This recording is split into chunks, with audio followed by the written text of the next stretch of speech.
Lord Voldemort was a man of immense power, someone who set about using his power to change the face of the wizarding world. But despite his abilities, he couldn't do it alone.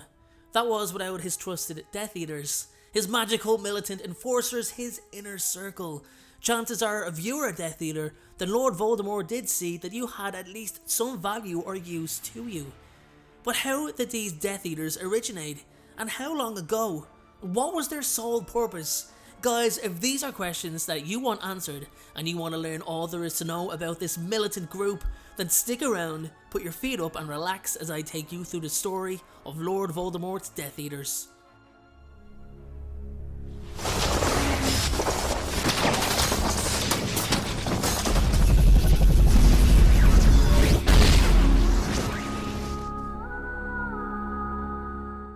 So, believe it or not, the Death Eaters weren't always called Death Eaters. Before they were an established force, some of the original Death Eaters were actually part of a gang of Hogwarts students, assembled by Tom Riddle, going by the name of the Knights of Walpurgis.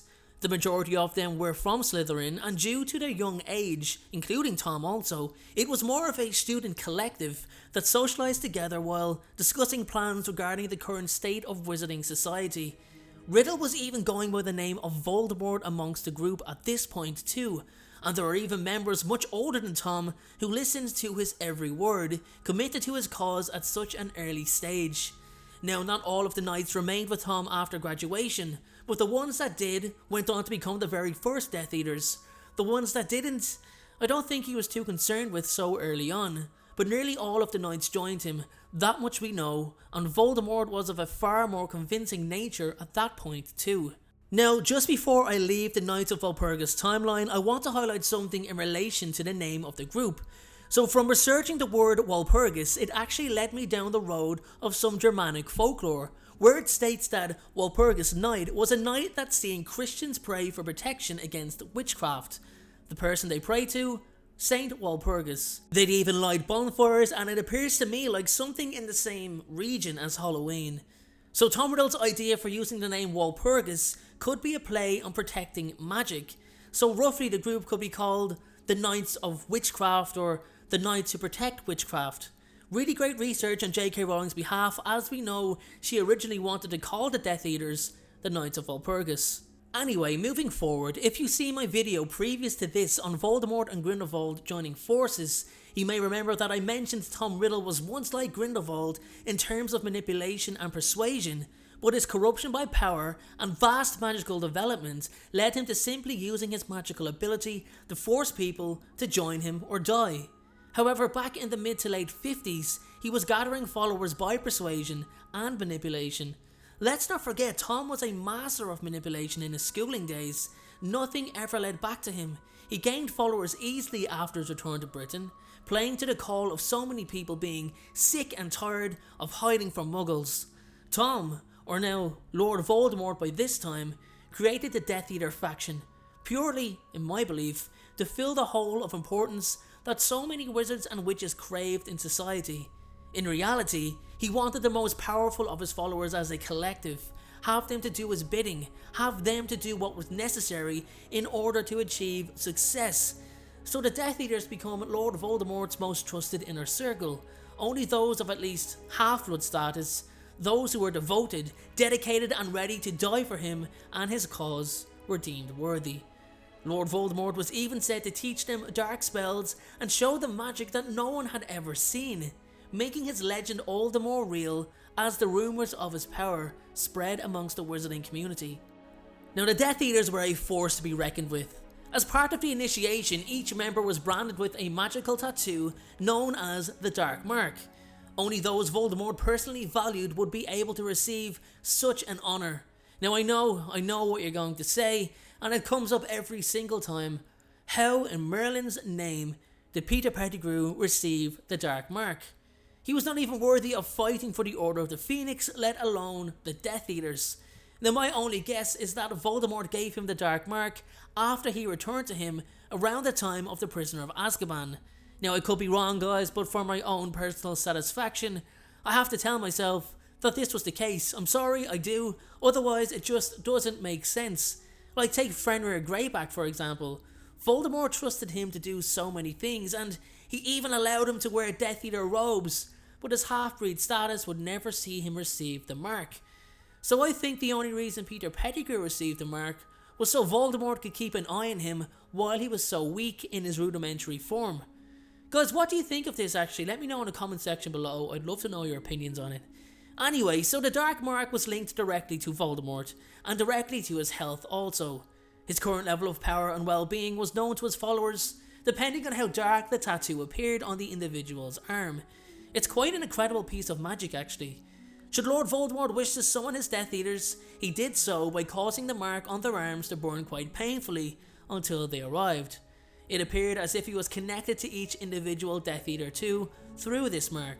He was able to track Igor Karkaroff to a derelict shack in Northern Europe when he decided to make him pay for his betrayal. Karkaroff actually believed he had successfully evaded his former master for the better part of a year, but many believe this was simply due to Voldemort having not revealed himself to the public yet and having more important matters on hand.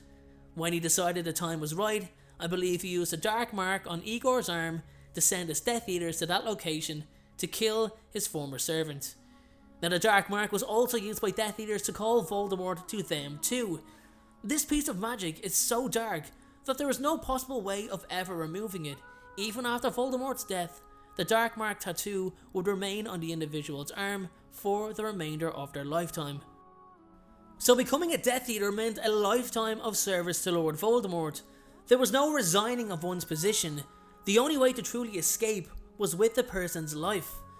The thing is that even though Voldemort valued the services they provided and spoke as though they were some sort of family stable, he saw them as no more than dispensable servants. He always came before them and was willing to sacrifice even the most loyal of them if it would serve him well, the most prominent example being Severus Snape, whom he thought to the end was faithful. The man killed him without a moment's thought, all to become the master of the Elder Wand. Like, was it just me thinking that Voldemort could have tried out a few other methods? Like, try disarming Snape first off, instead of just killing him? Seriously, come on, it can't be just me who wondered that. Try something different. Some Death Eaters properly deluded themselves into thinking that they alone knew and understood Voldemort, or were even close to him, but Voldemort never once desired a friend. Take Barty Crouch Jr. for example, a perfect example if you ask me, of someone who thought that they alone knew Voldemort better than anyone. Barty felt that he and Voldemort were the same people, on the same level, as they both hated and despised their fathers. Anyway, don't get me wrong, it wasn't always good times for Death Eaters. Voldemort lost faith in some of his once highly ranked servants, such as Lucius Malfoy and Bellatrix Lestrange. Very few Death Eaters had knowledge of their colleagues' existence either. Voldemort alone knew who they all were, but only his inner, most trusted circle had any clue of their fellow Death Eaters' identities. Obviously they'd see each other when they were working together, but for the rest of his followers, this was done in order to prevent any traitors from turning all the others in.